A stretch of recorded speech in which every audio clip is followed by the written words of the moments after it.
La humillaban por la cicatriz que le partía el rostro en dos mundos, el de la mujer que pudo ser, y el del monstruo que le obligaban a ser.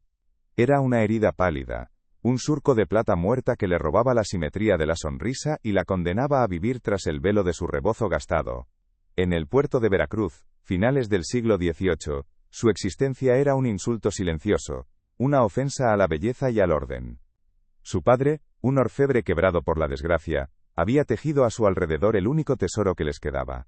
El rumor de una dote fabulosa, una mentira desesperada para tentar a la codicia donde la compasión no existía. Pero en las aguas oscuras de la bahía, entre barcos negreros y galeones cargados de plata, una sombra se cernía, un peligro que no buscaba su dote, sino el alma que se escondía tras la marca. Si esta historia toca tu corazón, dinos desde dónde la escuchas. Su nombre era Xochitl, aunque pocos se molestaban en usarlo. Era la hija de la ceniza, nacida del incendio que devoró el taller de su padre y con él, el prestigio de su apellido. Sucedió cuando tenía 7 años, un recuerdo de fuego y gritos que se había solidificado en su mejilla izquierda. Ahora, con 20, era una criatura de interiores, un secreto guardado en la penumbra de una casa que olía a pobreza y a resignación. Su cuerpo era menudo, casi frágil, pero en el fondo de sus ojos oscuros ardía una brasa de resiliencia, una fortaleza forjada en el yunque del desprecio diario. Aprendió a caminar pegada a las paredes, a hacer de su presencia algo tan leve que el aire apenas notara su paso. El rebozo era su segunda piel, un refugio de tela raída que le permitía mirar el mundo sin ser vista. Lo ajustaba sobre su cabeza cada mañana con un ritual de autoprotección, ocultando no solo la cicatriz, sino la vergüenza que la sociedad le había enseñado a sentir como propia. En la soledad de su cuarto, a veces, se atrevía a rozar la piel irregular con la yema de los dedos, no con odio, sino con una curiosidad melancólica, como si explorara el mapa de una tierra extranjera que era, a la vez, su propio rostro. Recordaba vagamente una sonrisa completa, el rostro de una niña que reía sin saber que la belleza era un privilegio frágil, tan fácil de quebrar como el cristal más fino bajo el peso de una bota. Su padre, un hombre consumido por la culpa y el fracaso, alimentaba el mito de la dote con el fervor de un creyente. Hablaba de cofres de plata y joyas de familia en las tabernas del puerto, esperando que el eco de su ficción llegara a los oídos de un pretendiente ciego o lo suficientemente desesperado. En la rígida pirámide de castas de la Nueva España, Xochitl ocupaba el escalón más bajo. Era mestiza, hija de español e indígena, una mancha en el lienzo de la pureza de sangre que tanto obsesionaba a la élite. Pobre y marcada, era un mal presagio andante, una criatura a la que las beatas se santiguaban al pasar, susurrando plegarias para alejar el infortunio que su sola presencia parecía invocar. Su mundo era un tapiz de gestos interrumpidos y miradas desviadas. Cuando salía a la calle para hacer algún recado, sentía el peso de los ojos sobre ella, una presión física que la encorvaba, y la hacía caminar con la cabeza gacha. El polvo de las calles sin pavimentar, se adhería al bajo de su falda, un recuerdo constante de su lugar en el mundo.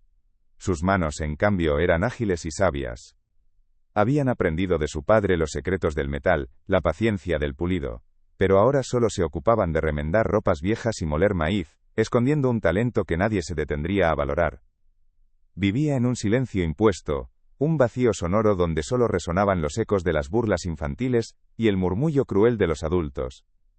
Veracruz era una bestia de 2 cabezas, una de opulencia desmedida, la otra de miseria supurante. El aire pegajoso de 1790 estaba cargado de contradicciones, una mezcla densa de humedad, salitre, el incienso que se escapaba de las iglesias, y la podredumbre que emanaba de los callejones olvidados. Las casonas de los peninsulares, con sus fachadas de piedra coralina y sus balcones de hierro forjado que se asomaban al mar como reinas arrogantes, proyectaban largas sombras sobre los barrios de adobe y madera donde se hacinaban mestizos, indígenas y esclavos. Era la puerta del imperio, un embudo por el que fluían las riquezas del virreinato hacia España, dejando tras de sí un rastro de fiebre, injusticia y sueños rotos. Un lugar donde todo tenía un precio, especialmente el honor. La sociedad veracruzana era un teatro de apariencias.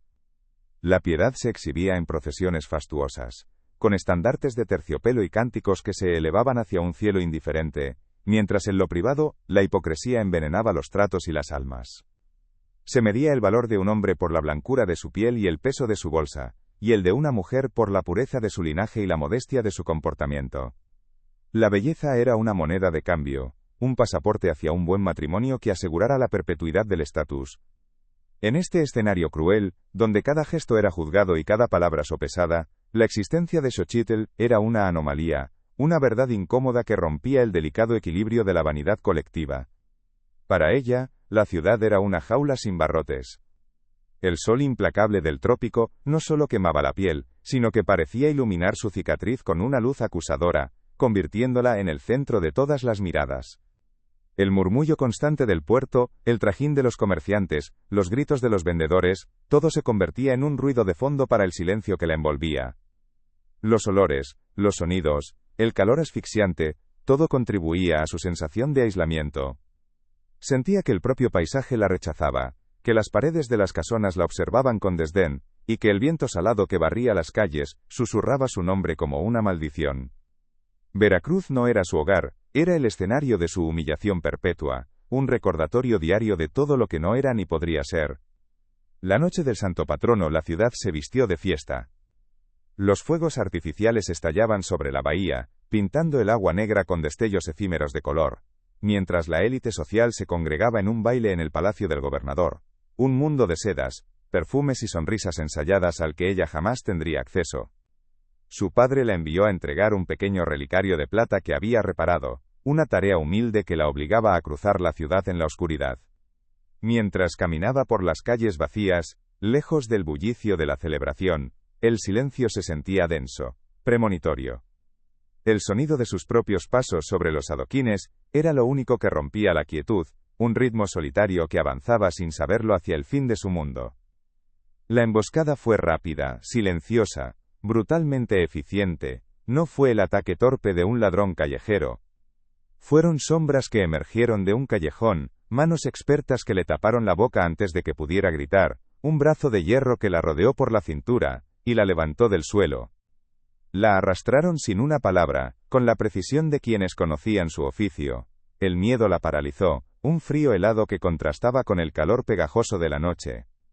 Le vendaron los ojos, y el mundo se redujo a la sensación de ser arrastrada por callejones que no reconocía, al olor a pescado y a brea, y al sonido cada vez más cercano de las olas rompiendo suavemente contra la madera de los muelles. La arrojaron sobre la cubierta de una balandra que se mecía en las aguas oscuras del muelle, lejos de los barcos mercantes vigilados. El golpe le sacó el aire y la dejó aturdida, con el sabor de la sangre y el miedo en la boca. Fue arrancada de un mundo que la despreciaba solo para ser lanzada a otro de violencia y anarquía. Un universo flotante regido por leyes desconocidas. Escuchó el crujido de las sogas, el sonido de las velas al ser izadas, y el barco comenzó a moverse, alejándola de la única vida que había conocido. El terror era absoluto, pero bajo él, en un rincón profundo y extraño de su ser, sintió una punzada de liberación, como si la hubieran arrancado de una tumba. Su captor se reveló en la penumbra de un camarote que olía a sal, a ron y a sudor. Era un hombre de unos 35 años, de piel curtida por el sol y el viento, y una mirada tan afilada como el cuchillo que llevaba al cinto. Se hacía llamar Damián, el halcón, un pirata mestizo, un renegado que había dado la espalda a una sociedad que nunca lo aceptó por completo. Era un hombre pragmático, endurecido por el mar y la traición. La había secuestrado atraído por el eco de esa dote legendaria, un tesoro que necesitaba desesperadamente para financiar su pequeña flota y proteger a la comunidad de marginados que había fundado en una isla secreta, lejos de la codicia del virreinato. El conflicto estalló en el instante en que él le arrancó el rebozo. La luz de un candil parpadeante iluminó su rostro, y la primera reacción de Damián no fue de piedad, sino de una furia gélida. La decepción se dibujó en sus facciones como un gesto de asco. No vio a una mujer asustada, sino una mercancía defectuosa, una estafa. Se inclinó sobre ella, su rostro a escasos centímetros del suyo, y el desprecio en su voz fue un latigazo. ¿Esta es la joya de Veracruz? Escupió las palabras, recorriendo la cicatriz con una mirada cruel. ¿Por esta marca esperan que alguien pague una fortuna? Para él, ella no era una víctima, sino un mal negocio, un error de cálculo que ponía en peligro sus planes. El terror de Xochitl se mezcló con una amarga y familiar resignación. Incluso para un pirata, un hombre que vivía al margen de toda ley y decencia, su rostro era una ofensa. Había pasado de ser un objeto de lástima en Veracruz a ser un estorbo en un barco pirata. La ironía era tan afilada como el cuchillo de su captor. El conflicto inicial se estableció en términos puramente transaccionales y hostiles. Él quería un rescate que ella sabía que era una fantasía, una mentira piadosa de su padre, que ahora se había convertido en su sentencia de muerte. Estaba atrapada entre la furia de un pirata estafado, y la certeza de que su vida no valía nada para nadie. Pocos días después, la verdad se impuso con la brutalidad de un temporal. Un mensaje interceptado confirmó las sospechas de Damián. La dote era una farsa. El delirio de un anciano. La noticia corrió por la tripulación como la pólvora. Un grupo de hombres desesperados y curtidos en la violencia. La exigencia fue unánime. Debían deshacerse de ella. Lanzarla por la borda. Abandonarla en cualquier costa desierta. Mantenerla a bordo era un riesgo. Una boca inútil que alimentar y un recordatorio constante del fracaso de su capitán. Damián se vio atrapado entre la lógica cruel de sus hombres y una extraña reticencia a matarla. Se encerró en su camarote, sopesando la vida de la muchacha contra la lealtad de su tripulación. Aislada en la jaula flotante del barco, lejos de las miradas acusadoras de Veracruz, algo inesperado comenzó a ocurrir en el interior de Xochitl. Sin la necesidad constante de esconderse, sin el peso del juicio social, una parte de ella que había permanecido dormida, empezó a despertar. Su miedo no desapareció, pero se transformó en una atención afilada. Observaba todo, el modo en que los marineros anudaban las cuerdas, el color cambiante del mar, las nubes que anunciaban tormenta. Su verdadera naturaleza, la de una mujer inteligente y perceptiva, emergió de las cenizas de la vergüenza. Recordó las enseñanzas de su abuela indígena, el conocimiento de las hierbas y sus propiedades curativas, un saber que había guardado como un secreto. La oportunidad de demostrar su valía llegó disfrazada de desgracia. Una fiebre, traída de algún puerto insalubre, comenzó a extenderse por el barco. Los hombres, fuertes y rudos, caían uno a uno, consumidos por el delirio y el calor. El cirujano del barco era un carnicero con más experiencia en amputaciones que en curas. Fue entonces cuando Xochitl, venciendo su miedo, se acercó a Damián. Le habló de raíces y hojas, de infusiones que podían bajar la fiebre y calmar el dolor. Con la desconfianza como única aliada, él le permitió acceder a las escasas provisiones. Ella se movió con una seguridad que sorprendió a todos, moliendo, mezclando, preparando remedios con la delicadeza de un orfebre. Damián la observaba desde la distancia, forzado a depender de la mujer que había despreciado. La veía arrodillada junto a los enfermos, limpiando sus frentes sudorosas con una ternura que contrastaba brutalmente con la sordidez del entorno. Sus manos, que él había imaginado torpes e inútiles, se movían con una gracia y una eficacia asombrosas. Varios de sus hombres, incluyendo su segundo al mando, lograron superar la crisis gracias a sus cuidados. Por primera vez, Damián comenzó a ver más allá de la cicatriz. Veía la dignidad con la que se movía, la inteligencia en sus ojos oscuros, una fuerza silenciosa que era mucho más valiosa que cualquier dote. Una fascinación involuntaria comenzó a reemplazar su desprecio inicial. La dinámica entre ellos cambió lentamente, sin palabras. Los silencios dejaron de ser hostiles para cargarse de una tensión diferente, una curiosidad mutua. Una tarde, mientras ella organizaba sus hierbas, él se sentó cerca y le ofreció una naranja, un lujo en alta mar. Ella la aceptó con un leve asentimiento, y compartieron la fruta en silencio, el aroma cítrico llenando el aire salado. Otro día, ella notó un desgarro en la vela mayor, y, sin que nadie se lo pidiera, tomó aguja e hilo, y la remendó con puntadas firmes y precisas. Pequeños gestos, ofrendas de paz en un territorio de guerra, que comenzaron a tejer un frágil puente entre sus dos mundos de soledad. Su transformación era visible, palpable. La brisa marina y el sol le dieron un nuevo color a su piel, antes pálida y enfermiza. Su postura, antes encorvada por el peso de la vergüenza, se enderezó. Ya no se cubría el rostro de forma compulsiva. Llevaba el rebozo caído sobre los hombros, como un chal, no como un escudo. La cicatriz seguía allí, inalterable, pero había dejado de ser el centro de su universo. Se movía por la cubierta con un propósito, con una seguridad que no provenía de la arrogancia, sino de la conciencia de su propio valor. Sus pasos ya no eran los de un fantasma, sino los de una mujer que había encontrado su lugar en el rincón más improbable del mundo. Emocionalmente, Xochitl encontró una voz que no sabía que poseía. No era una voz alta ni desafiante, sino una calma serena que desarmaba. Cuando Damián le daba una orden, ella ya no bajaba la mirada, sino que lo sostenía con un aplomo que a él le resultaba a la vez desconcertante y admirable. Se convirtió en la sanadora del barco, la guardiana silenciosa de la tripulación. Los mismos hombres que habían exigido su muerte ahora la buscaban para que les curara una herida o les preparara una infusión para el mareo. Dejó de ser un objeto de repulsión o de lástima para convertirse en un pilar indispensable de aquella brutal comunidad de renegados. En la anarquía del mundo pirata, Xochitl encontró una extraña forma de igualdad. Su valía no se medía por la perfección de su rostro o la pureza de su sangre, sino por la habilidad de sus manos y la agudeza de su mente. Su cicatriz, antes un estigma de vergüenza, se convirtió en una marca de identidad que a nadie le importaba. Una noche de tormenta, mientras el barco se quejaba bajo los embates del oleaje, Damián se sentó a su lado y, con un trozo de madera y su cuchillo, comenzó a tallar. Horas después, le entregó una pequeña figura, un halcón con las alas desplegadas. Un reconocimiento silencioso de su espíritu, un símbolo de que él ya no veía la marca, sino a la mujer.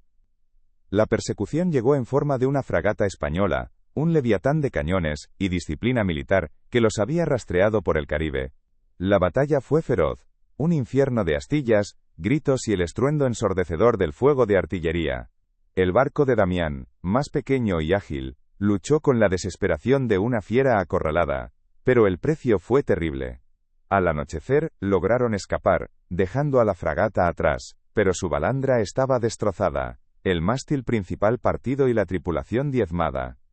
Malheridos y exhaustos, se refugiaron en una cala oculta que solo Damián conocía, un santuario de aguas tranquilas rodeado de acantilados, para lamerse las heridas y llorar a sus muertos. En el silencio del camarote, roto solo por el sonido de la lluvia contra la madera y el gemido lejano del viento, la atmósfera se cargó de una intimidad abrumadora. Xochitl limpiaba una herida profunda en el brazo de Damián, sus dedos moviéndose con delicadeza y concentración. Él no apartaba la vista de su rostro, iluminado por la luz temblorosa de un único candil. La tensión entre ellos ya no era de desconfianza ni de fascinación lejana, sino algo mucho más profundo, una conexión forjada en el fuego y la sangre. No había necesidad de palabras. Sus almas se reconocían en la quietud de aquel refugio improvisado, desnudas de todo artificio, marcadas por batallas distintas pero igual de crueles. Entonces, con una lentitud que contradecía su naturaleza ruda e impaciente, Damián levantó su mano libre. Sus dedos, callosos y manchados de pólvora, rozaron la mejilla de Xochitl con una reverencia inesperada. Trazó el contorno de la cicatriz con la yema del pulgar, desde el pómulo hasta la comisura de sus labios, como si estuviera leyendo un poema sagrado escrito en su piel. Ella cerró los ojos, sin miedo entregándose al gesto. Él se inclinó y depositó un beso sobre la marca. No fue un beso de pasión, sino de adoración, un acto que borraba una vida entera de humillación.